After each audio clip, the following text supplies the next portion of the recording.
Depreciation. Depreciation is the loss in the value of the property due to its use, life, wear, tear, decay and obsolescence. അപ്പോൾ depreciation എന്ന് വെച്ചിട്ടുണ്ടെങ്കിൽ ഒരു പ്രോപ്പർട്ടീൻ്റെ loss in value, അതിന് വാല്യൂവിലുണ്ടാകുന്ന ആ ഒരു loss അല്ലെങ്കിൽ നഷ്ടം, അതിനാണ് നമ്മൾ ഡിപ്രിസിയേഷൻ എന്ന് പറയുന്നത്. അതിനുള്ള കാരണങ്ങളാണ് ഒന്നെങ്കിൽ അതിൻ്റെ യൂസ് കൊണ്ട്, അല്ലെങ്കിൽ അതിൻ്റെ ലൈഫ്, വിയർ, ടിയർ, ഡീക്കെ ഒക്കെ. നമ്മൾ കുറേ കാലം ഒരു എന്താണെങ്കിലും യൂസ് ചെയ്ത് കഴിയുമ്പോൾ എന്താകും, അതിൻ്റെ വാല്യൂ ലോസ് ആയി പോകും. അപ്പോൾ അതാണ് depreciation. In the case of building it depends on its original condition, quality of maintenance and mode of use. ഇപ്പോൾ ബിൽഡിങ്ങിൻ്റെ കാര്യത്തിലാണെങ്കിൽ ഈ ഡിപ്രിസിയേറ്റഡ് വാല്യൂ അല്ലെങ്കിൽ എത്രത്തോളം വാല്യൂ ഇങ്ങനെ കുറയും എന്നുള്ളത് അതിൻ്റെ കണ്ടീഷനെ, അതേപോലെ അതിൻ്റെ ക്വാളിറ്റി ഓഫ് മെയിൻ്റനൻസിനെ, അതിൻ്റെ മോഡ് ഓഫ് യൂസിനെ എല്ലാം ഡിപ്പെൻഡ് ചെയ്തിരിക്കും. Value of a property decreases gradually up to utility period due to depreciation. അപ്പോൾ ഒരു പ്രോപ്പർട്ടീൻ്റെ വാല്യൂ എന്ത് ചെയ്യാണ്, നമ്മളത് യൂസ് ചെയ്യുന്നതിനനുസരിച്ച് ഗ്രാജുവലി അതിൻ്റെ യൂട്ടിലിറ്റി പീരീഡ് കഴിയുമ്പോഴേക്കും അതിൻ്റെ വാല്യൂ ഗ്രാജുവലി കുറഞ്ഞു വരും. The general decrease in the value of the property is known as annual depreciation. അപ്പോൾ അതിനെയാണ് നമ്മൾ ആനുവൽ ഡിപ്രിസിയേഷൻ എന്ന് പറയുന്നത്. അതായത് ഒരു പ്രോപ്പർട്ടീൻ്റെ വാല്യൂയിലുള്ള ആ ഒരു ജനറൽ ഡിക്രീസിനെയാണ് നമ്മൾ ആനുവൽ ഡിപ്രിസിയേഷൻ എന്ന് പറയുന്നത്. ഇപ്പോൾ ടൈപ്പ് ഓഫ് ഡിപ്രിസിയേഷൻ നമുക്ക് 3 എണ്ണാണുള്ളത്. ഫിസിക്കൽ ഡിപ്രിസിയേഷൻ ഉണ്ട്, ഫങ്ഷണൽ ഡിപ്രിസിയേഷൻ ഉണ്ട്, and third one contingent depreciation. ഇതാണ് 3 ടൈപ്സ് ഓഫ് ഡിപ്രിസിയേഷൻ വരുന്നത്. And first one is physical depreciation. Physical ഡിപ്രിസിയേഷനെ നമുക്ക് വീണ്ടും 2 എണ്ണമായിട്ട് ക്ലാസിഫൈ ചെയ്യാൻ പറ്റും. വിയർ ആൻഡ് ടിയർ ഫ്രം ഓപ്പറേഷനും, then second one action of time and the elements. അങ്ങനെ 2 എണ്ണമായിട്ട് നമുക്ക് ഫിസിക്കൽ ഡിപ്രിസിയേഷനെ വീണ്ടും ക്ലാസിഫൈ ചെയ്യാം. അതിൽ ഒന്നാമത്തേതാണ് wear and tear from operation. The top surface of the rails of a railway track may lose its true shape due to constant friction of running trains on the rails for a long period and become unsafe due to wear and tear from operation. അപ്പോൾ ഇത് wear and tear from operation, അതായത് physical ഡിപ്രിസിയേഷൻ്റെ ഒരു എക്സാമ്പിളാണിത്. അതായത് നമുക്ക് തന്നെ അറിയാം, റെയിൽവേ ട്രാക്കിൽ കൂടി കോൺസ്റ്റൻ്റ് ആയിട്ട് ഇങ്ങനെ ട്രെയിൻ പോയിക്കൊണ്ടിരിക്കുമ്പോൾ എന്താ പറ്റുക, ഈ ട്രെയിനിൻ്റെ വീലും നമ്മുടെ റെയിൽവേ ട്രാക്കും തമ്മിൽ കോണ്ടാക്റ്റ് വന്നിട്ട് അവിടെ ഒരു കോൺസ്റ്റൻറ്റ് ഫ്രിക്ഷൻ കാരണം എന്ത് സംഭവിക്കും, ചിലപ്പോൾ ആ റെയിലിൻ്റെ ട്രൂ ഷേപ്പ് ചിലപ്പം നഷ്ടപ്പെട്ടു പോകും. ഓക്കെ, അപ്പോൾ അതൊരു കുറേ ഒറ്റ തവണയൊന്നുമല്ല, കണ്ടിന്യൂസ് ആയിട്ട് കുറേ കാലം ഇങ്ങനെ ട്രെയിൻ പോകുമ്പോൾ അങ്ങനെ അതിൻ്റെ ട്രൂ ഷേപ്പ് പോയി കഴിയുമ്പോൾ എന്ത് സംഭവിക്കുക, അത് നമുക്ക് പിന്നെ യൂസ് ചെയ്യാൻ പറ്റാണ്ടാകും, അല്ലെങ്കിൽ അത് അൺസേഫ് ആവും. അപ്പോൾ നമ്മൾ റെയിൽ മാറ്റും. അപ്പോൾ അവിടെ എന്താ ഉണ്ടാവുന്നത്, ഈ വീലും ഈ റെയിലും തമ്മിലുള്ള ആ ഒരു കോൺസ്റ്റൻറ്റ് ഫ്രിക്ഷൻ കാരണം due to wear and tear എന്ത് സംഭവിച്ചു, ആ ഒരു വസ്തു നമുക്കത് യൂസ്ലെസ് ആയി, അല്ലെങ്കിൽ അതിൻ്റെ വാല്യൂ കുറഞ്ഞു പോയി. അതാണ് ഫിസിക്കൽ ഡിപ്രിസിയേഷനിൽ വിയർ ആൻഡ് ടിയർ കൊണ്ട് എങ്ങനെ വാല്യൂ ഡിപ്രിസിയേറ്റഡ് ആകും എന്നുള്ളതിൻ്റെ ഒരു എക്സാമ്പിൾ. നെക്സ്റ്റ് വൺ ആണ് action of time and the elements. എന്ന് വെച്ചാൽ സമയം കൊണ്ട്. അതിനൊരു എക്സാമ്പിൾ എന്താണെന്ന് വെച്ചാൽ, the outside plastering of A building may peel out due to the loss of adhesive capacity for action of time. അപ്പം നമുക്കറിയാം, നമ്മൾ പെയിൻറ്റിംഗ് ഒക്കെ കഴിഞ്ഞ് കഴിഞ്ഞാൽ ഒരുപാട് കാലം കഴിയുമ്പോൾ, അതായത് സമയം പോകുന്നതിനനുസരിച്ച് എന്താവും, ഔട്ട്സൈഡ് പ്ലാസ്റ്ററിങ്, അതായത് ബിൽഡിങ്ങിൻ്റെ ഔട്ട്സൈഡ് പ്ലാസ്റ്ററിങ് പീൽ ഔട്ട് ചെയ്ത് വരും, ഇങ്ങനെ പൊളിഞ്ഞു വരും. പുതിയതായിട്ടൊന്നും ഉണ്ടാവില്ല, പഴയ ബിൽഡിങ്ങിൻ്റെ ഒക്കെ അങ്ങനെയല്ലേ, ചിലപ്പോൾ പ്ലാസ്റ്ററിങ് പൊളിഞ്ഞു വരും, അല്ലെങ്കിൽ ചിലപ്പോൾ നമ്മൾ അതിൻ്റെ മുകളിൽ കൊടുക്കുന്ന പെയിൻറ്റിൻ്റെ കോട്ടിംഗ് ഒക്കെ പൊളിഞ്ഞു വരും, അങ്ങനത്തെ കാര്യങ്ങളുണ്ടല്ലോ. അപ്പോൾ അത് ഡ്യൂ ടു ആക്ഷൻ ഓഫ് ടൈമാണ്. ഒരുപാട് ടൈം കഴിയുമ്പോൾ ചിലപ്പോൾ അങ്ങനെ സംഭവിക്കും. അപ്പോൾ അതാണ് ഫിസിക്കൽ ഡിപ്രിസിയേഷൻ്റെ ഒരു രണ്ടാമത്തെ എക്സാമ്പിൾ. ആക്ഷൻ ഓഫ് ടൈമിൻ്റെ ഒരു എക്സാമ്പിൾ എന്ന് പറയുന്നത് അതാണ്. അപ്പോൾ ഫിസിക്കൽ ഡിപ്രിസിയേഷന് നമ്മൾ അങ്ങനെ 2 എണ്ണമായിട്ടാണ് ക്ലാസിഫൈ ചെയ്യുന്നത്, വിയർ ആൻഡ് ടിയർ കൊണ്ടും പിന്നെ ആക്ഷൻ ഓഫ് ടൈം കൊണ്ടും. അപ്പോൾ അങ്ങനെയാണ് മെയിനായിട്ട് ഫിസിക്കൽ ഡിപ്രിസിയേഷൻ ഉണ്ടാകുന്നത്. ഓക്കെ, ഇനി നമുക്ക് വരുന്ന രണ്ടാമത്തെ ഡിപ്രിസിയേഷനാണ് ഫങ്ഷണൽ ഡിപ്രിസിയേഷൻ. ഫങ്ഷണൽ ഡിപ്രിസിയേഷനും വീണ്ടും നമുക്ക് 2 എണ്ണമായിട്ട് ക്ലാസിഫൈ ചെയ്യാം. Inadequacy or suppression and second one obsolescence. ഇങ്ങനെ ഫങ്ഷണൽ ഡിപ്രിസിയേഷനെ നമുക്ക് രണ്ടെണ്ണമായിട്ട് ക്ലാസിഫൈ ചെയ്യാൻ പറ്റും. ഫങ്ഷണൽ ഡിപ്രിസിയേഷൻ എങ്ങനെയാണെന്ന് വെച്ചാൽ, functional depreciation is determined by reference of performance or function and not by its age or time. ഇപ്പോൾ ഫങ്ഷണൽ ഡിപ്രിസിയേഷൻ ഒരിക്കലും നമ്മൾ ആ ഒരു പ്രോപ്പർട്ടീൻ്റെ ഏജോ ടൈമോ വെച്ചിട്ട് അതിൻ്റെ വാല്യൂ കുറഞ്ഞു പോയി എന്ന് നമ്മൾ പറയില്ല. പകരം അതിൻ്റെ പെർഫോമൻസ് വെച്ചിട്ടാണ് നമ്മൾ ആ ഒരു ഡിപ്രിസിയേഷൻ പറയുന്നത്. ഫങ്ഷണൽ ഡിപ്രിസിയേഷൻ എന്ന് പറയുന്നത് ഏജിനെയും ടൈമിനെയും ഡിപ്പെൻഡ് ചെയ്യില്ല, അത് അതിൻ്റെ പെർഫോമൻസിനെ ബേസ് ചെയ്തിട്ടാണ് നമ്മൾ ഡിറ്റർമൈൻ ചെയ്യുന്നത്. ഓക്കെ, അതിനൊരു എക്സാമ്പിളാണ്, for a tyre it is capable of 10,000 kilometre use but a new tire is estimated which can be used for 50,000 kilometer. So the amount of old tire become 1/5 of new cost. The depreciation in this case 80% due to functional. Okay, അപ്പോൾ അതാണ് example. അതായത് ഒരു tyre ഉണ്ട്, അതിന് 10,000 kilometre ഓടും എന്നാണ് അതിൻ്റെ ഒരു കപ്പാസിറ്റി. പക്ഷെ കുറച്ച് കഴിഞ്ഞപ്പോഴത്തേക്കും എന്തായി, നമ്മുടെ മാർക്കറ്റിൽ 50,000 കിലോമീറ്റർ ഓടുന്ന ഒരു ടയർ വന്നു. അപ്പോൾ സ്വാഭാവികമായിട്ടും എന്താകും, ഏതിനാണ് കൂടുതൽ എന്താ പറയുക കപ്പാസിറ്റി ഉള്ളത്? 50,000-ൻ്റെ അല്ലേ. ഇപ്പോൾ 10,000 കിലോമീറ്റർ ഓടുന്നതും 50,000 കിലോമീറ്റർ ഓടുന്നതും ഉണ്ടെങ്കിൽ നമ്മൾ സ്വാഭാവികമായിട്ടും നമുക്ക് കൂടുതൽ യൂസ് ചെയ്യാൻ പറ്റുന്നതാണ് എടുക്കുക. അതായത് പെർഫോമൻസ് വൈസ് കുറച്ചും കൂടി നല്ലത് ഏതാണ് അത് നോക്കിയിട്ടാണ് എടുക്കുക. അപ്പോൾ അതനുസരിച്ച് എന്ത് പറ്റും, മറ്റേതിൻ്റെ ഡിമാൻഡ് കുറയും, അതിനനുസരിച്ച് അതിൻ്റെ വാല്യൂയും കുറയും. അപ്പോൾ അതാണ് ഫങ്ഷണൽ ഡിപ്രിസിയേഷൻ ഒരു എക്സാമ്പിൾ. ഓക്കെ, അത് ഒരിക്കലും ഏജിനെയോ അല്ലെങ്കിൽ ടൈമിനെയോ ഡിപ്പെൻഡ് ചെയ്യില്ല, പകരം എന്തിനെയാണ് ഡിപ്പെൻഡ് ചെയ്യുക, പെർഫോമൻസിനെയാണ് ഡിപ്പെൻഡ് ചെയ്യുക. Okay, and functional depreciation can be determined by service output method. അപ്പോൾ ഫങ്ഷണൽ ഡിപ്രിസിയേഷൻ നമ്മൾ ഫൈൻഡ് ഔട്ട് ചെയ്യുന്നത് സർവീസ് ഔട്ട്പുട്ട് മെത്തേഡ് വെച്ചിട്ടാണ്. ഓക്കെ, ആൻഡ് മൂന്നാമത്തെ ടൈപ്പ് ഓഫ് ഡിപ്രിസിയേഷൻ ആണ് കോണ്ടിൻജന്റ് ഡിപ്രിസിയേഷൻ എന്ന് പറയുന്നത്. അത് മെയിനായിട്ട് നമ്മൾ 3 എണ്ണമായിട്ടാണ് ക്ലാസിഫൈ ചെയ്യുന്നത്.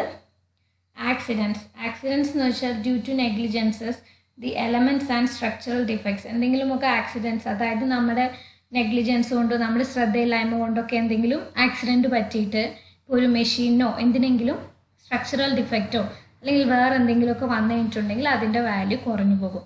അതാണ് ആക്സിഡൻസ്. പിന്നെ അടുത്താണ് disease, parasites, pollution of water എന്നാണ് ഇതിൻ്റെ സ്പെല്ലിങ് മിസ്റ്റേക്ക് ഉണ്ട്.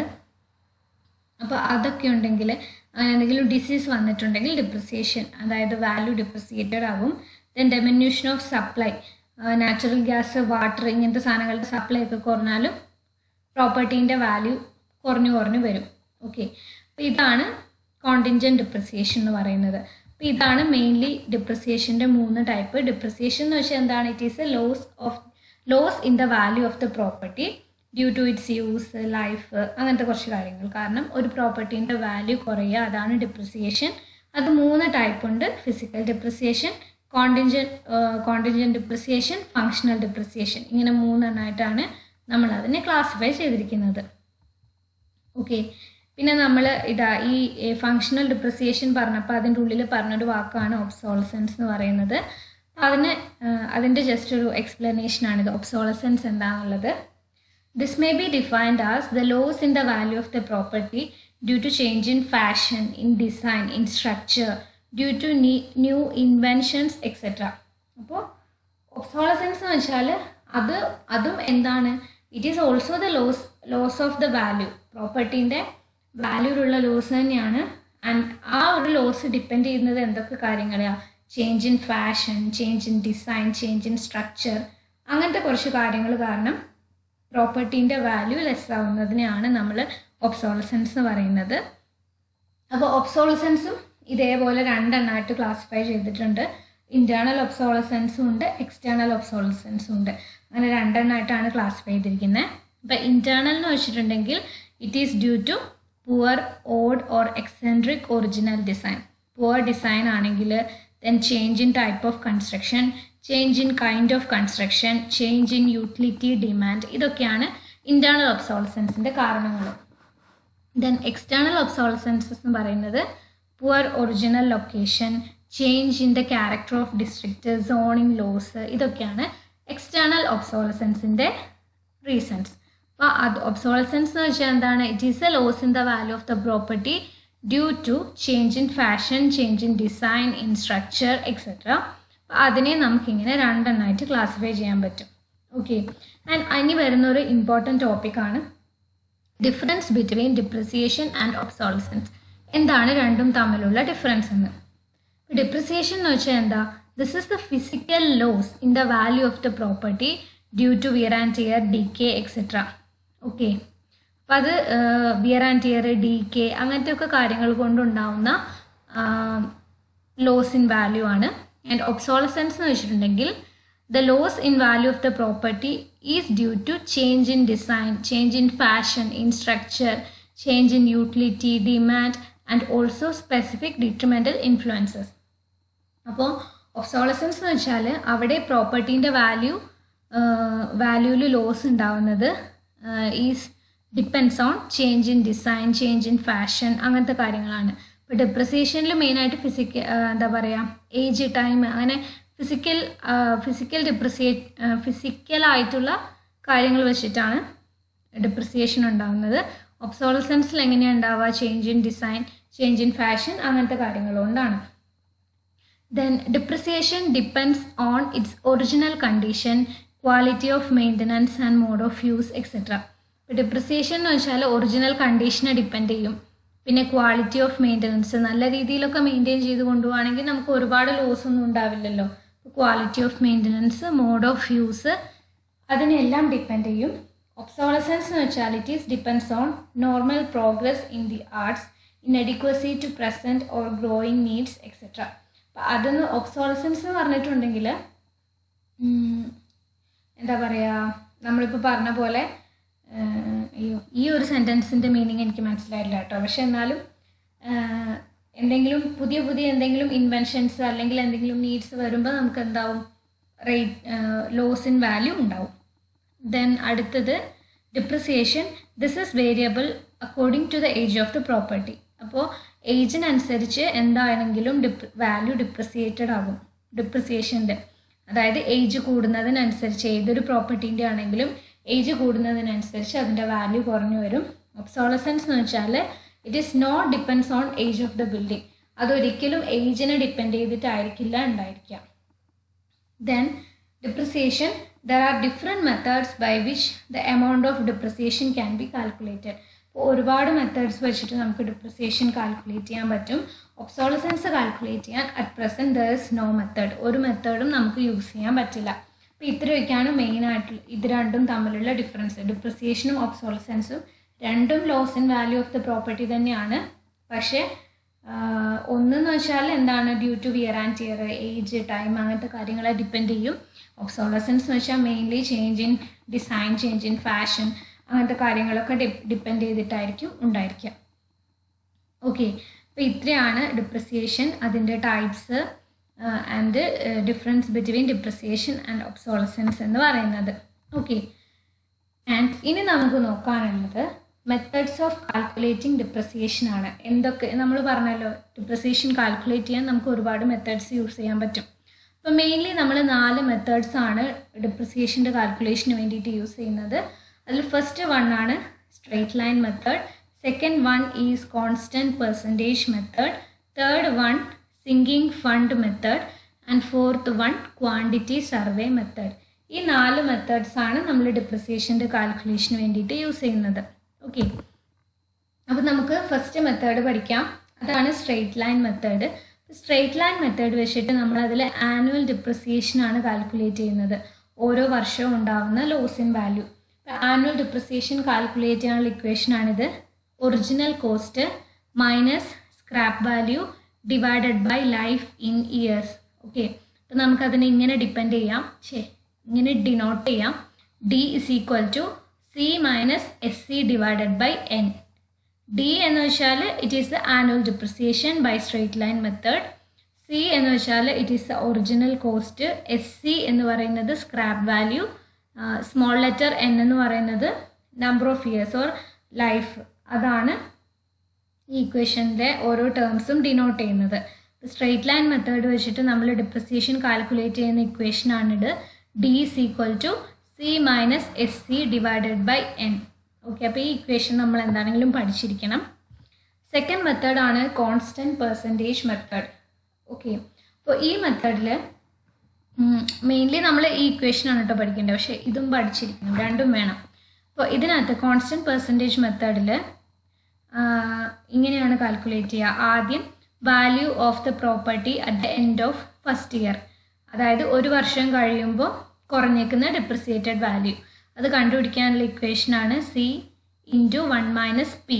അത് കഴിഞ്ഞാൽ അടുത്തത് value of the property at the end of second year, 2 വർഷം കഴിയുമ്പോൾ എത്രയാവും വാല്യൂ, അതാണ് എന്ത് C into 1 minus P all square. പിന്നെ അടുത്തത് 3 വർഷം കഴിയുമ്പോൾ വാല്യൂ ഓഫ് ദ പ്രോപ്പർട്ടി എത്രയാവും, C into 1 minus P whole cube. അങ്ങനെ വന്ന് value of the property at the end of n years എന്ന് പറയുന്നത് C into 1 minus P whole raise to n ആയിരിക്കും. ഓക്കെ, അപ്പോൾ ഇങ്ങനെയാണ് ഈ കോൺസ്റ്റൻറ്റ് പെർസെൻറ്റേജ് മെത്തേഡിൽ ഡിപ്രിസിയേറ്റഡ് വാല്യൂ കണ്ടുപിടിക്കുന്നത്. ഓരോ വർഷം കഴിയുമ്പോഴും എത്ര വാല്യൂ വെച്ച് കുറഞ്ഞു എന്ന്. ഓക്കെ, അപ്പോൾ അങ്ങനെ ഫസ്റ്റ് ഇയർ തുടങ്ങി n ഇയർ എത്തുമ്പോഴത്തേക്കും നമുക്ക് കിട്ടുന്നത് എന്ന് പറയുന്നത് സ്ക്രാപ്പ് വാല്യൂ ആയിരിക്കും, ആണല്ലോ. അതായത് ആ ബിൽഡിങ്ങിൻ്റെ യൂസ്ഫുൾ ലൈഫ് കഴിഞ്ഞു. ആ യൂസ്ഫുൾ ലൈഫ് കഴിയുമ്പോൾ നമുക്ക് ഡിമോളിഷൻ ചെയ്യുമ്പോൾ കിട്ടുന്ന ആ ഒരു വാല്യൂ തന്നെയാണല്ലോ നമ്മൾ സ്ക്രാപ്പ് വാല്യൂ എന്ന് പറയുന്നത്. ഈ കോൺസ്റ്റൻറ്റ് പെർസെൻറ്റേജ് മെത്തേഡിലും ഓരോ വർഷം കഴിയുമ്പോഴും വാല്യൂ കുറഞ്ഞ് ലാസ്റ്റ് n ഇയർ എത്തുമ്പോൾ നമുക്ക് ആ ബിൽഡിങ് ഡിമോളിഷൻ ചെയ്യുമ്പോൾ നമുക്ക് കിട്ടുന്ന ആ വാല്യൂ, അതായിരിക്കും വാല്യൂ ഓഫ് ദ പ്രോപ്പർട്ടി. ഈ യൂട്ടിലിറ്റി പീരീഡ് കഴിയുമ്പോൾ നമുക്ക് കിട്ടുന്ന ആ വാല്യൂ ഓഫ് ദ പ്രോപ്പർട്ടിയും ഈ സ്ക്രാപ്പ് വാല്യൂയും ഈക്വൽ ആയിരിക്കും. ഓക്കെ, അപ്പോൾ അതെന്ന് പറയുന്നത് എന്താണ്, C into 1 minus P whole raise to n ആണ്. ദെൻ ഈ പി എന്ന് പറയുന്ന വാല്യൂ കാൽക്കുലേറ്റ് ചെയ്യാനുള്ള ഇക്വേഷനാണിത്. P is equal to 1 minus S C divided by capital C whole raise to 1 by n. അപ്പോൾ ഈ ടേംസിൻ്റെയൊക്കെ എക്സ്പ്ലെയിൻ ചെയ്തതല്ലേ നമ്മൾ നേരത്തെ. ക്യാപിറ്റൽ സി എന്ന് പറഞ്ഞിട്ടുണ്ടെങ്കിൽ എന്തായിരുന്നു, ഒറിജിനൽ കോസ്റ്റ് ആണ്. എസ് സി എന്ന് പറഞ്ഞിട്ടുണ്ടെങ്കിൽ സ്ക്രാപ്പ് വാല്യൂ, n എന്ന് വെച്ചാൽ നമ്പർ ഓഫ് ഇയേഴ്സ് ആണ്. And small letter P denote ചെയ്യുന്നത് percentage rate of annual depreciation ആണ്. ഓക്കെ, അപ്പോൾ ഇതാണ് കോൺസ്റ്റൻറ്റ് പെർസെൻറ്റേജ് മെത്തേഡ്. അതിനകത്ത് പി എന്ന് പറയുന്ന ഈ ഒരു ടേമിൻ്റെ ഇക്വേഷൻ നമ്മൾ പഠിച്ചിരിക്കണം. എന്താ അത്, 1 minus S C divided by C whole raise to 1 by n.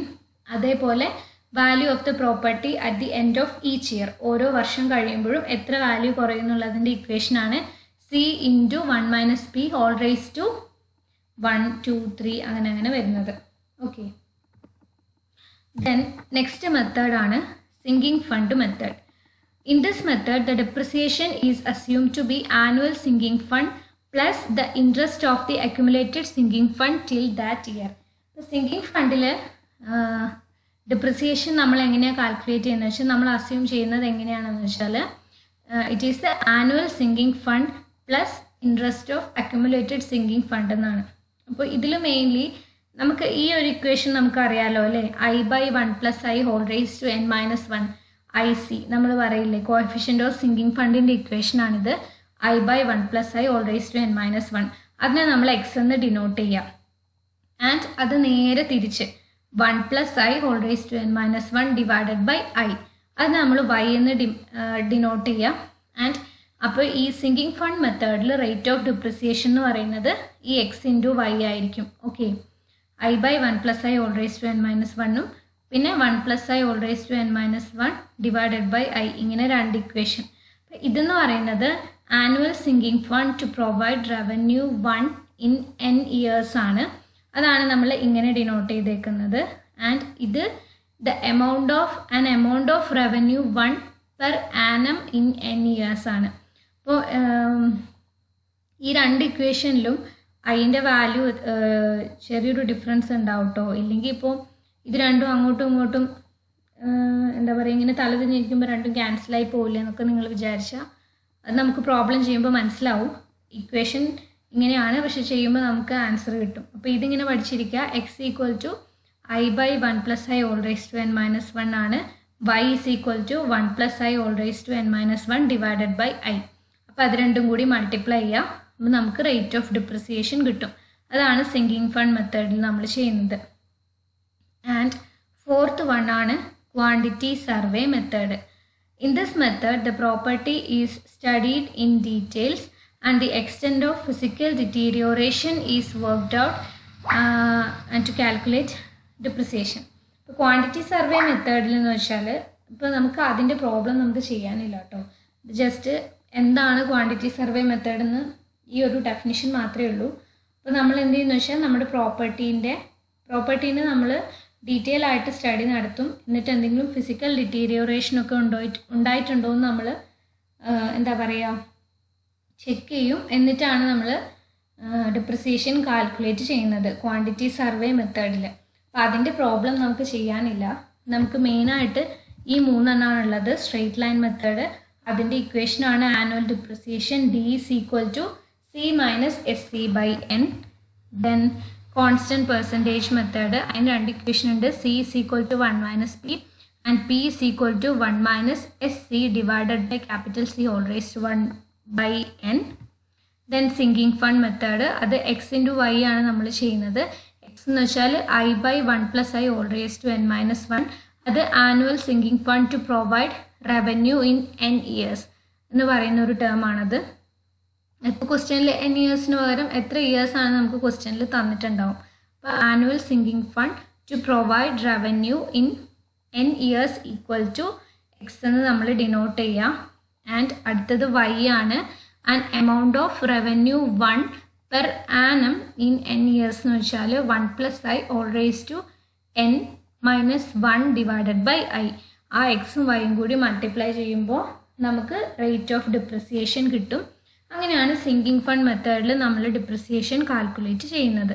അപ്പോൾ ഇത്രയാണ് മെയിനായിട്ട് നമുക്ക് മെത്തേഡ്സ് ഓഫ് കാൽക്കുലേഷൻ. അപ്പോൾ ഇത് വെച്ചിട്ട് നമുക്ക് ഓരോ പ്രോബ്ലംസ് ചെയ്യുന്നത് എങ്ങനെയാണെന്ന് നോക്കാം. Okay, this is the first question. The total cost of A new building is rupees 1,50,000. Work out the depreciated cost of the building after 20 years by straight line method if the scrap value is 15,000 assuming the life of the building is 80 years. നമുക്ക് ക്വസ്റ്റ്യനിൽ തന്നിരിക്കുന്ന values എന്ന് പറയുന്നത് total cost of the building എന്ന് പറയുന്നത് 1,50,000 ആണ്. And number of years ഇവിടെ പറഞ്ഞിട്ടുണ്ട്. Work out the depreciated cost of the building after 20 years എന്നാണ് പറഞ്ഞേക്കുന്നത്. ബൈ സ്ട്രെയിറ്റ് ലൈൻ മെത്തേഡ് ക്വസ്റ്റ്യനിൽ പറഞ്ഞിട്ടുണ്ട്. സ്ട്രെയിറ്റ് ലൈൻ മെത്തേഡ് വെച്ചിട്ടാണ് നമ്മൾ ചെയ്യേണ്ടത്. സ്ക്രാപ്പ് വാല്യൂ തന്നിട്ടുണ്ട് 15,000 ആണ്. And life of the building എന്ന് പറയുന്നത് 80 years ആണ്. അപ്പോൾ നമ്മൾ എന്ത് ചെയ്യുക, annual depreciation by straight line മെത്തേഡാണ് നമ്മൾ ചെയ്യുന്നത്. അപ്പോൾ ഇക്വേഷൻ നമുക്കറിയാം. Annual depreciation is equal to original cost minus scrap value divided by life in years. അതാണ് നമ്മുടെ ഇക്വേഷൻ. സോ ഒറിജിനൽ കോസ്റ്റ് എന്ന് പറയുന്നത് എത്രയാണ്? കോസ്റ്റ് ഓഫ് ദ ബിൽഡിംഗ് എന്ന് പറയുന്നത് 1,50,000 ആണ്. സ്ക്രാപ്പ് വാല്യൂ നമുക്ക് പറഞ്ഞിട്ടുണ്ട് 15,000. 15,000 ആണ് scrap value. And life of the building എന്ന് പറയുന്നത് 80. അപ്പോൾ നമുക്ക് എത്ര കിട്ടും? ആ ഒരു ആനുവൽ ഡിപ്രിസിയേഷൻ എന്ന് പറയുന്നത് rupees 1,687.52 1687 രൂപയാണ് നമ്മുടെ ആനുവൽ ഡിപ്രിസിയേഷൻ. ഓക്കെ, അപ്പോൾ ആനുവൽ ഡിപ്രിസിയേഷൻ എന്ന് വെച്ചാൽ എന്താ? ഒരു വർഷം 1687 രൂപ വെച്ചിട്ടാണ് നമുക്ക് കുറയുന്നത് ഒരു വർഷം കഴിയുമ്പോൾ.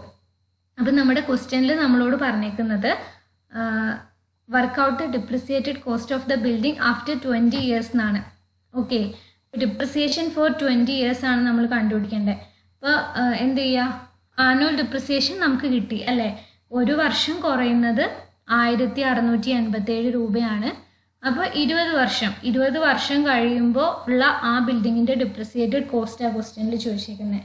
അപ്പോൾ എന്താ? Depreciation for 20 years equal to 1,687.52 into 20 equal to 33,750 rupees എന്ന് നമുക്ക് കിട്ടും.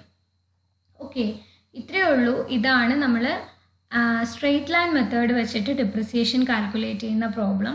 അപ്പം നമ്മൾ ക്വസ്റ്റ്യനിൽ തരുമ്പോൾ ശ്രദ്ധിക്കേണ്ടത് എന്താണെന്ന് വെച്ചാൽ ഇവിടെ കണ്ടോ നമുക്ക് 2 years തന്നിട്ടുണ്ട് അല്ലേ. അപ്പം നമ്മൾ N എന്ന് പറയുമ്പോൾ ക്വസ്റ്റ്യൻ നമ്മൾ കാണുമ്പോൾ ചാടിക്കേറി ആദ്യം കാണുന്ന N എടുത്തിടരുത്. ക്വസ്റ്റ്യൻ ശരിക്കും വായിച്ച് നോക്കുക. ലൈഫ് ഓഫ് ദ ബിൽഡിംഗ് എത്രയാണ്? ലൈഫ് ഇൻ ഇയേഴ്സ് തന്നേക്കുന്ന വാല്യൂ ആയിരിക്കണം n എന്ന് പറയുന്നത്. അത് മാറിപ്പോകരുത്. 2 വർഷമൊക്കെ തന്നിട്ടുണ്ടെങ്കിൽ ഏതാണെന്ന് കറക്റ്റായിട്ട് വായിച്ച് നോക്കിയിട്ട് മനസ്സിലാക്കി വെക്കുക. ആൻഡ് ഇവിടെ പറഞ്ഞേക്കുന്നത് depreciated cost of the building after 20 years, 20 വർഷം കഴിയുമ്പോൾ ഉള്ള കോസ്റ്റ് എത്രയാണ്. അപ്പോൾ ആദ്യം എന്ത് ചെയ്യുക, ആനുവൽ ഡിപ്രിസിയേഷൻ കാൽക്കുലേറ്റ് ചെയ്യുക. അതായത് ഒരു വർഷത്തെ കുറയുന്ന വാല്യൂ കിട്ടി, അതേ ഇൻറ്റു 20 ചെയ്ത് കഴിഞ്ഞാൽ നമുക്ക് 20 ഇയേഴ്സിൽ എത്ര വാല്യൂ കുറഞ്ഞു എന്ന് കിട്ടും. ഓക്കെ, ഇതാണ് സ്ട്രെയിറ്റ് ലൈൻ മെത്തേഡ് വെച്ചിട്ടുള്ള ഡിപ്രിസിയേഷൻ്റെ കാൽക്കുലേഷൻ. ഓക്കെ, ഇനി നമുക്ക് അടുത്ത ക്വസ്റ്റ്യൻ നോക്കാം. അയ്യോ കഴിഞ്ഞില്ല, ഞാൻ പറയാൻ വിട്ടുപോയി. ഇപ്പോൾ ഡിപ്രിസിയേഷൻ ഫോർ 20 ഇയേഴ്സ് എന്ന് പറയുന്നത് 33,750 ആണ്. ഓക്കെ, നമ്മളോട് ക്വസ്റ്റ്യനിൽ പറഞ്ഞേക്കുന്നത് work out the depreciated cost of the building after 20 years അല്ലേ. സോ ഇതിപ്പോൾ 20 വർഷം വരെയുള്ളതാണ്. 33,750 ഒരു വർഷം 1,687 രൂപ വെച്ച് കുറഞ്ഞ് 20 വർഷം കൊണ്ട് 33,750 രൂപ കുറയും. നമ്മളോട് ചോദിച്ചേക്കുന്നത് depreciated cost of the building after 20 years ആണ്. 20 വർഷം കഴിയുമ്പോൾ ഉണ്ടാവുന്ന ആ ഒരു cost. So depreciated cost of the building after 20 years എന്ന് വെച്ചാൽ എന്താണ്? ടോട്ടൽ കോസ്റ്റ് നമുക്കറിയാം 1,50,000 ആണ്. മൈനസ് എന്ത് ചെയ്യുക, ഇതുവരെ കുറഞ്ഞ ആ ഒരു എമൗണ്ട് കുറയ്ക്കുക, 33,750. അപ്പോൾ നമുക്ക് എത്ര കിട്ടും? 1,16,250 റുപ്പീസ് എന്ന് കിട്ടും. ഓക്കെ, അപ്പോൾ അതാണ് depreciated cost for building after 20 years. Okay, ഞാനും ശ്രദ്ധിച്ചില്ല, നമ്മൾ ക്വസ്റ്റ്യൻ ശരിക്കും വായിച്ചു നോക്കണേ, ഞാനത് ഓർത്തില്ല പെട്ടെന്ന്. അപ്പോൾ ആഫ്റ്റർ 20 ഇയേഴ്സ് എന്ന് പറഞ്ഞതുകൊണ്ടാണ് നമ്മൾ എന്ത് ചെയ്തേ, ആദ്യത്തെ ടോട്ടൽ കോസ്റ്റിൽ നിന്ന് ഈ ഒരു വാല്യൂ മൈനസ് ചെയ്തത്. ഇപ്പോൾ ബിൽഡിംഗ് ഫോർ 20 ഇയേഴ്സ് അല്ലെങ്കിൽ അപ് ടു 20 ഇയേഴ്സ് എന്നൊക്കെ പറയുവാണെങ്കിൽ ഇത് തന്നെ മതി, ഈ 33,750 അത്രയാണല്ലോ. 20 വർഷം എന്ന് വെച്ചാൽ ഓരോ വർഷവും കുറഞ്ഞു പോകുന്നത്. അപ്പോൾ അങ്ങനെ ചെയ്താൽ മതി. ഇനിയിപ്പോൾ ചോദിക്കുന്നത് ഡിപ്രിസിയേറ്റഡ് കോസ്റ്റ് ആഫ്റ്റർ 20 ഇയേഴ്സ് എന്നാണെങ്കിൽ 20 ഇയേഴ്സ് വരെയുള്ള കോസ്റ്റ് കാൽക്കുലേറ്റ് ചെയ്യുക, അത് ഒറിജിനൽ കോസ്റ്റിൽ നിന്ന് മൈനസ് ചെയ്യുക. അപ്പോൾ നമുക്ക് എന്ത് ചെയ്യാം, depreciated cost of the building after 20 years കിട്ടും.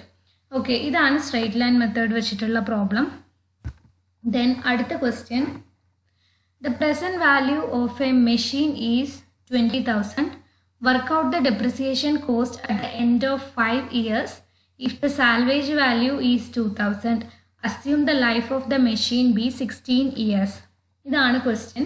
ഇപ്പോൾ ക്വസ്റ്റ്യനിൽ നമുക്ക് പ്രസൻറ്റ് വാല്യൂ ഓഫ് മെഷീൻ തന്നിട്ടുണ്ട് 20,000 ആണ്. And work out the depreciation cost at the end of 5 years ആണ് പറഞ്ഞിരിക്കുന്നത്. സാൽവേജ് വാല്യൂ തന്നിട്ടുണ്ട്. അപ്പോൾ ഇത് നമ്മൾ കോൺസ്റ്റൻറ്റ് പെർസെൻറ്റേജ് മെത്തേഡ് വെച്ചിട്ടാണ് ചെയ്യുന്നത്. ഓക്കെ, അപ്പോൾ SC ദ സ്ക്രാപ്പ് വാല്യൂ നമുക്ക് തന്നിട്ടുണ്ട് 2,000. ചിലപ്പോൾ സ്ക്രാപ്പ് വാല്യൂ അല്ലെങ്കിൽ സാൽവേജ് വാല്യൂ എന്നാണ് ക്വസ്റ്റ്യനിൽ തരിക, അത് തന്നെ എടുത്താൽ മതി, 2,000 എന്ന് എടുക്കാം. Then capital C total cost എന്ന് പറയുന്നത് 20,000 ആണ്. N എന്ന് പറയുന്നത് 5 ഇയേഴ്സ് ആണ്. ഓക്കെ, അപ്പോൾ എൻഡ് ഓഫ് 5 ഇയേഴ്സ് എത്രയാവുമെന്നാണ് നമ്മളോട് ചോദിച്ചേക്കുന്നത്. അപ്പോൾ നമുക്കറിയാമല്ലോ, നമ്മൾ കോൺസ്റ്റൻറ്റ് പെർസെൻറ്റേജ് മെത്തേഡ് വെച്ചിട്ട് നമ്മൾ ആദ്യം കണ്ടുപിടിക്കുന്നത് P ആണ്. P is equal to 1 - SC divided by C whole raised to 1/n ആണ്. സബ്സ്റ്റിറ്റ്യൂട്ട് ചെയ്യുക. 1 - SC എന്ന് വെച്ചാൽ salvage value 2,000 divided by 20,000 whole raised to 1/5 ചെയ്യുമ്പോൾ നമുക്ക് എത്ര കിട്ടും? ആൻസർ 0.134 എന്ന ആൻസർ കിട്ടും P. ഇങ്ങനെ നമ്മൾ Pൻ്റെ വാല്യൂ ആണ് ആദ്യം കണ്ടുപിടിക്കുന്നത്. അത് കഴിഞ്ഞിട്ട് നമ്മൾ പറഞ്ഞില്ലായിരുന്നു ഓരോ ഇക്വേഷൻ C × 1 - P എന്ന് പറയുന്ന അതുണ്ടല്ലോ, അതിനകത്തേക്ക് നമ്മളത് സബ്സ്റ്റിറ്റ്യൂട്ട് ചെയ്ത് കൊടുക്കുകയാണ് വേണ്ടത്. അപ്പോൾ കോൺസ്റ്റൻറ്റ് പെർസെൻറ്റേജ് മെത്തേഡിൽ ആദ്യം നമ്മൾ ഇങ്ങനെ Pൻ്റെ വാല്യൂ കാൽക്കുലേറ്റ് ചെയ്യുക. പിന്നെ നമ്മളോട് ചോദിച്ചേക്കുന്ന ക്വസ്റ്റ്യനിൽ depreciated cost at the end of 5 years ആണ്. N 5 ഇയേഴ്സ് ആണ്. So value of the property at the end of 5 years equal to C into 1 - P whole raised to 5 എന്ന് ചെയ്യുക. നമ്മൾ അതിൽ പറഞ്ഞില്ലായിരുന്നു കോൺസ്റ്റൻറ്റ് പെർസെൻറ്റേജ് മെത്തേഡിൽ നമ്മൾ എഴുതിയിട്ടില്ലേ, ഇത് ഈ സെൻറ്റൻസ് അങ്ങനെ തന്നെ എഴുതിയിട്ടില്ലേ. Value of the property at the end of n years equal to എന്താണ്? C into 1 - P whole raised to n. ഇവിടെ 5 ഇയേഴ്സ് ആയതുകൊണ്ട് നമ്മൾ 5 കൊടുക്കുക. ഓക്കെ, അപ്പോൾ നമുക്ക് C20 അല്ലേ, 20,000 into 1 minus 0.134 whole raise to 5 എന്ന് കിട്ടും. സോ ദി ആൻസർ എന്ന് പറയുന്നത് 9,741.35 റുപ്പീസാണ്. ഇതാണ് value of the property at the end of 5 years എന്ന് പറയുന്നത്. അപ്പോൾ ഇങ്ങനെയാണ് നമ്മൾ കോൺസ്റ്റൻറ്റ് പെർസെൻറ്റേജ് മെത്തേഡ് വെച്ചിട്ട് ചെയ്യുന്നത്. ആദ്യം നമ്മൾ പി കാൽക്കുലേറ്റ് ചെയ്യുക. P is equal to 1 minus SC/C whole raise to 1/n. ആ ഇക്വേഷൻ വെച്ചിട്ട് പി കാൽക്കുലേറ്റ് ചെയ്യുക. ദെൻ ഈ ഇക്വേഷനിലേക്ക് സബ്സ്റ്റിറ്റ്യൂട്ട് ചെയ്യുക. Value of the property at the end of n year equal to C into 1 minus P whole raise to n എന്ന് പറഞ്ഞ ഇക്വേഷനിലേക്ക് substitute ചെയ്തിട്ട് എന്ത് ചെയ്യുക, ഡിപ്രിസിയേറ്റഡ് കോസ്റ്റ് കാൽക്കുലേറ്റ് ചെയ്യാൻ പറ്റും. ഓക്കെ, ഇനി അടുത്ത ക്വസ്റ്റ്യൻ നോക്കാം. The cost of construction of a new building according to the present market rate is rupees 80,000 having a life of 70 years. But if the building is 15 years old, determine the depreciation amount which should be deducted from the cost of the new building at 6% compound interest. Okay, അപ്പോൾ ഇതാണ് question. അപ്പോൾ എന്താ പറയുക, നമ്മൾ 3 method പറഞ്ഞല്ലോ. ഏത് method വെച്ചാൽ കണ്ടുപിടിക്കേണ്ടതെന്നുള്ളത് നമുക്ക് ക്വസ്റ്റ്യൻ വായിച്ചാലും മനസ്സിലാവും, ഇൻ കേസ് ക്വസ്റ്റ്യനിൽ ഏത് മെത്തേഡാണെന്ന് മെൻഷൻ ചെയ്തിട്ടില്ലെങ്കിലും. ഓക്കെ, അപ്പോൾ ഇതെങ്ങനെയാണെന്ന് നോക്കിയാൽ ഇതിനകത്ത് നമുക്ക് ഇൻട്രസ്റ്റ് തന്നിട്ടുണ്ട്, 6% ഇൻട്രസ്റ്റ് എന്ന് തന്നിട്ടുണ്ടെങ്കിൽ അപ്പം നമ്മൾ നേരത്തെ പറഞ്ഞില്ലായിരുന്നോ സിങ്കിങ് ഫണ്ട് മെത്തേഡിൽ നമ്മൾ ആ ഇക്വേഷനൊക്കെ യൂസ് ചെയ്യുന്നില്ലേ, I/1+I, അതിനൊക്കെ നമുക്ക് ഇത് യൂസ്ഫുള്ളാണ്. അപ്പോൾ അത് നമ്മൾ നോക്കുക, ക്വസ്റ്റ്യനിൽ എന്തൊക്കെ തന്നിട്ടുണ്ട്, എന്തൊക്കെ ഡീറ്റെയിൽസ് തന്നിട്ടുണ്ട് നോക്കിയിട്ട് നമുക്ക് മനസ്സിലാക്കാൻ പറ്റും ഏത് മെത്തേഡാണ് യൂസ് ചെയ്യേണ്ടതെന്ന്. അപ്പോൾ ഇവിടെ നമുക്ക് ഇൻട്രസ്റ്റ് തന്നിട്ടുണ്ട്, അതേപോലെ 2 ഇയർ തന്നിട്ടുണ്ട്, ടോട്ടൽ കോസ്റ്റ് തന്നിട്ടുണ്ട്. അപ്പോൾ നമുക്ക് എന്ത് ചെയ്യാം, അത് സിങ്കിങ് ഫണ്ട് മെത്തേഡാണ്. സിങ്കിങ് ഫണ്ട് മെത്തേഡ് വെച്ചിട്ടാണ് അപ്പോൾ നമ്മൾ ഈ പ്രോബ്ലം ചെയ്യുന്നത്, by sinking fund method. Okay, അപ്പോൾ in this case depreciation is assumed to be annual sinking fund plus the interest of the accumulated sinking fund. നമ്മൾ നേരത്തെ പറഞ്ഞ പോലെ തന്നെ ഡിപ്രിസിയേഷൻ വെച്ച് എന്താണ്, annual sinking fund plus interest of the accumulated sinking fund വെച്ചിട്ടാണ് ചെയ്യുന്നത്. അപ്പോൾ എന്ത് ചെയ്യുക, ഫസ്റ്റ് നമ്മൾ എക്സ് എന്ന് പറയുന്ന ടേം കാൽക്കുലേറ്റ് ചെയ്യുക. ഓക്കെ, എന്ന് വെച്ചാൽ sinking fund coefficient for 70 years നമ്മളോട് പറഞ്ഞിട്ടില്ലേ, അതാ പ്രസൻറ്റ് റേറ്റ് തന്നിട്ടുണ്ട് 8,000 ഹാവിങ് ലൈഫ് ഓഫ് 70 ഇയേഴ്സ് എന്ന് പറഞ്ഞിട്ടുണ്ട്. അപ്പോൾ n ഇവിടെ 70 ആണ്. So sinking fund coefficient for 70 years എന്ന് വെച്ചാൽ എന്താണ്, IC equal to I/1+I whole raise to n-1. ഈ ഇക്വേഷനിലേക്ക് സബ്സ്റ്റിറ്റ്യൂട്ട് ചെയ്യാം. ഓക്കെ, അപ്പോൾ I തന്നിട്ടുണ്ട് 6% ആണ്, 0.06 divided by 1 + 0.06 whole raise to 70 - 1. അപ്പോൾ നമുക്കിതാ 0.0010 എന്ന് ആൻസർ കിട്ടും. അതാണ് എന്ത് നമ്മുടെ എക്സ് എന്ന് പറയുന്ന വാല്യൂ. ഇനി നമ്മൾ എന്ത് ചെയ്യണം, വൈ കാൽക്കുലേറ്റ് ചെയ്യണം.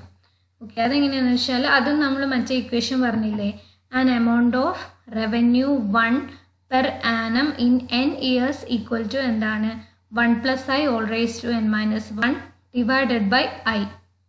ഓക്കെ, അപ്പോൾ an amount of revenue 1 after 15 years equal to 1 plus 0.06 whole raised to 15 minus 1 divided by 0.06.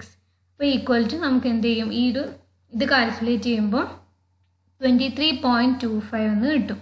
അപ്പോൾ നമുക്ക് വൈൻ്റെ വാല്യൂ കിട്ടി. ഇനി നമ്മൾ എന്ത് ചെയ്യുക, റേറ്റ് ഓഫ് ഡിപ്രിസിയേഷൻ കാൽക്കുലേറ്റ് ചെയ്യുക. റേറ്റ് ഓഫ് ഡിപ്രിസിയേഷൻ എന്ന് വെച്ചാൽ എക്സ് ഇൻറ്റു വൈ ആണ്. So 0.001 into 23.25 equal to 0.0232 or 2.326% എന്ന് കിട്ടും. ഇപ്പം കിട്ടിയതാണ് rate of depreciation. Rate of depreciation ആണ് നമുക്ക് കിട്ടിയിട്ടുള്ളൂ. അപ്പോൾ ഇനി നമ്മൾ എന്ത് ചെയ്യണം, അതിൽ നിന്ന് ഡിപ്രിസിയേറ്റഡ് വാല്യൂ കാൽക്കുലേറ്റ് ചെയ്യണം. So total depreciation in 15 years on 80,000 rupees. 80,000 rupees ആണ് നമുക്ക് ക്വസ്റ്റ്യനിൽ തന്നിട്ടുണ്ടല്ലോ. Total depreciation in 15 years equal to എന്ത് ചെയ്യുക, 80,000 ഇൻറ്റു ഈ ഒരു വാല്യൂ റേറ്റ് ഓഫ് ഡിപ്രിസിയേഷൻ നമ്മൾ ചെയ്യുക 0.0232. അത് ചെയ്യുമ്പോൾ നമുക്ക് എന്ത് കിട്ടും, 1,860 റുപ്പീസ് എന്ന് കിട്ടും. അതാണ് ടോട്ടൽ ഡിപ്രിസിയേഷൻ ഇൻ 15 ഇയേഴ്സ് എന്ന് പറയുന്നത്. Okay, so rupees 1860 should be deducted due to depreciation from the cost of new building. Okay, അപ്പോൾ ഇങ്ങനെയാണ് നമ്മൾ സിങ്കിങ് ഫണ്ട് മെത്തേഡ് വെച്ചിട്ടും പ്രോബ്ലം ചെയ്യുന്നത്.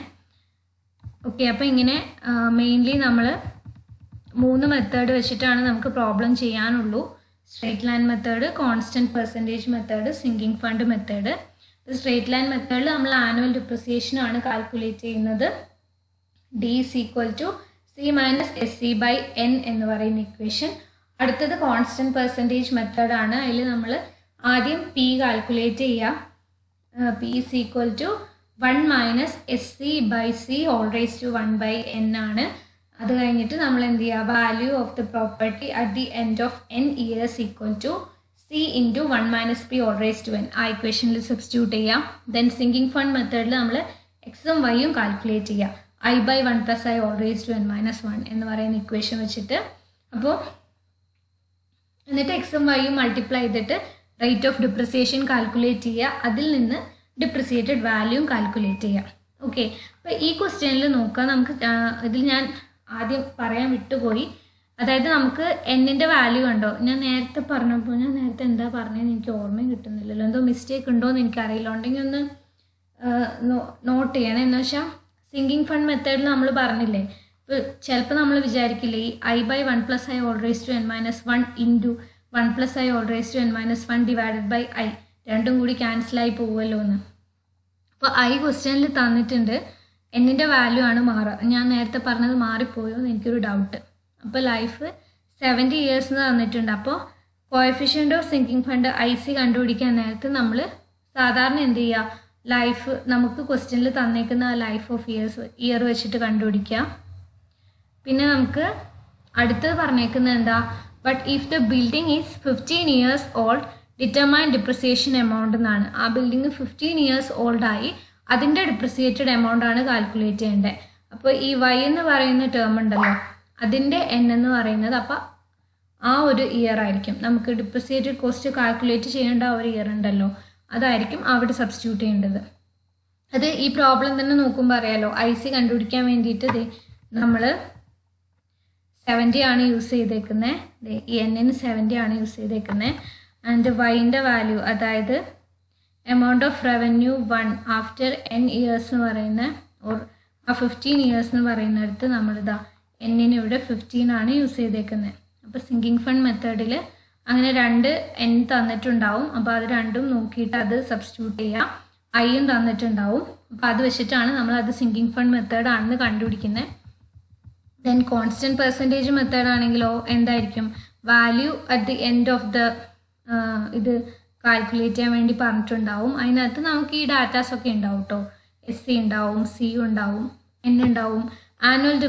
ആനുവൽ ഡിപ്രിസിയേഷൻ, അതായത് സ്ട്രെയിറ്റ് ലൈൻ മെത്തേഡിലും ഈ സെയിം വാല്യൂസ് തന്നെ നമുക്ക് തന്നിട്ടുണ്ടാവും. അതിൽ നമ്മൾ ആനുവൽ ഡിപ്രിസിയേഷൻ ആണ് കാൽക്കുലേറ്റ് ചെയ്യുന്നത്.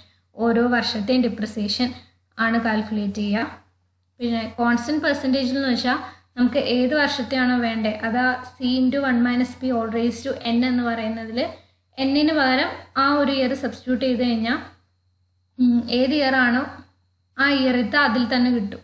ഇപ്പോൾ value at the end of 10 years എന്ന് പറയുകയാണെങ്കിൽ C into 1 minus P whole raise to 10 കൊടുത്താൽ മതി. ദെൻ ഏതായിരുന്നു, സിങ്കിങ് ഫണ്ട് മെത്തേഡിൽ നമുക്ക് ഇൻട്രസ്റ്റ് തന്നിട്ടുണ്ടാവും. ഇതേപോലെ 2 ഇയേഴ്സിൻ്റെ വാല്യൂ, ലൈഫും അതേപോലെ ഡിപ്രിസിയേഷൻ കണ്ടുപിടിക്കേണ്ട ആ ഒരു ഇയറും തന്നിട്ടുണ്ടാവും. അത് വെച്ചിട്ട് നമ്മൾ സിങ്കിങ് ഫണ്ട് ആണെന്നും മനസ്സിലാക്കിയിട്ട് നമ്മൾ എന്ത് ചെയ്യുക, പ്രോബ്ലം ചെയ്യുക. പിന്നെ ക്വസ്റ്റ്യനിൽ നമ്മളോട് മിക്കവാറും പറയും ഏത് മെത്തേഡ് വെച്ചിട്ടാണ് ചെയ്യേണ്ടതെന്ന്. പിന്നെ ചിലപ്പോൾ ഈ എല്ലാ മെത്തേഡും യൂസ് ചെയ്തിട്ട് നമുക്ക് പ്രോബ്ലം ചെയ്യേണ്ടി വരും.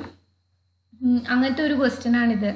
A concrete mixer was purchased at 8,000 assuming salvage value be 1,000 after 5 years. Calculate depreciation by എല്ലാ മെത്തേഡ്സും, straight line, constant percentage, sinking fund എല്ലാം യൂസ് ചെയ്തിട്ട് നമ്മൾ എന്ത് ചെയ്യണം, ഇത് കണ്ടുപിടിക്കണം. അപ്പോൾ ചിലപ്പോൾ നമുക്ക് ക്വസ്റ്റ്യനിൽ പറയൂ കേട്ടോ നമ്മൾ ഏത് മെത്തേഡ് വെച്ചിട്ടാണ് ചെയ്യേണ്ടതെന്ന്. ചിലപ്പോൾ നമുക്ക് ക്വസ്റ്റ്യൻ കണ്ടാൽ മനസ്സിലാവില്ലല്ലോ. കാരണം ഈ സ്ട്രൈറ്റ് ലൈൻ മെത്തേഡിനും കോൺസ്റ്റൻറ്റ് പെർസെൻറ്റേജ് മെത്തേഡിനൊക്കെ നമ്മൾ യൂസ് ചെയ്യുന്നത് ഒരേ ഡാറ്റാസ് തന്നെയാണ്. പിന്നെ സിങ്കിങ് ഫണ്ട് മെത്തേഡിന് മാത്രമാണ് നമുക്ക് ഐ വേണ്ടു. I തന്നിട്ടില്ലെങ്കിൽ നമുക്ക് സിങ്കിങ് ഫണ്ട് മെത്തേഡ് യൂസ് ചെയ്യാൻ പറ്റില്ല.